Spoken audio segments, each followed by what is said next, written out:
What is up, you horror nerds? It is me, your host, once again, Jeremiah Duncan. Welcome back to the channel. Today's review that I have for you was a pleasant surprise. I thought it was going to be just a typical sci-fi thriller movie, and it was a little bit above that. I'm talking about the 2018 release of Annihilation.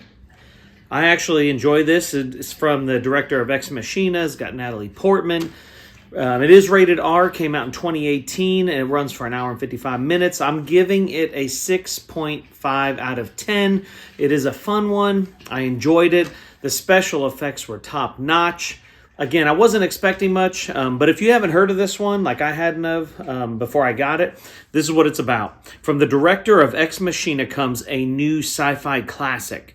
Biologist and former soldier Leigh, played by Natalie Portman, is shocked when her missing husband, played by Oscar Isaac, comes home near death from a top-secret mission into the Shimmer, a mysterious quarantine zone no one has ever returned from. Now, Leigh and her elite team must enter a beautiful, deadly world of mutated landscapes and creatures to discover how to stop the growing phenomenon that threatens all life on Earth. Experiences visually stunning film critics hail as a bold and innovative thriller. A mind-blowing experience, says Rolling Stone. And honestly, it is. It is a beautiful movie, beautifully shot. And again, I wasn't expecting much at all, but this thing delivered. Again, directed and co-written by Alex Garland, Ex Machina, as well as the Men. Is more adventure, action, and sci-fi than horror. But the creatures in here, there's some pretty intense scenes. The creatures in here look awesome because they're mutated. There's some really cool mind-trippy stuff that's going on where the environment is becoming kind of its own thing.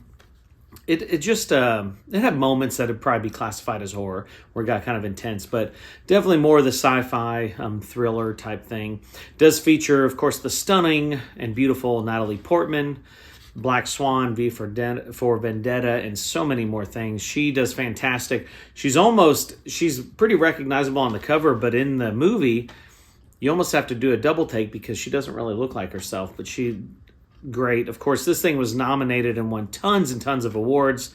I mean, again, the special effects was top-notch. If you haven't heard of this movie, you need to check it out. It's definitely worth the view. It is based on a book with the same name. But it's more, from what I was reading, because I have not read the book, it's more of like it's not an exact copy of the book. It's just kind of a nod to the book and the things that go on. Though I think the biggest fall for this one, as far as from a business standpoint, is they had a $40 million budget, and they only did $11 million opening weekend. I think they've done worldwide now is like $43 million or something. So they kind of did their thing, but just a beautifully shot movie. I'd recommend it. Check it out. 6.5 out of 10. Annihilation, 2018, rated R. If you've seen it, comment below. I'd love to hear your thoughts. Let me know what other sci-fi ones that teeter into the horror genre that you like and watch.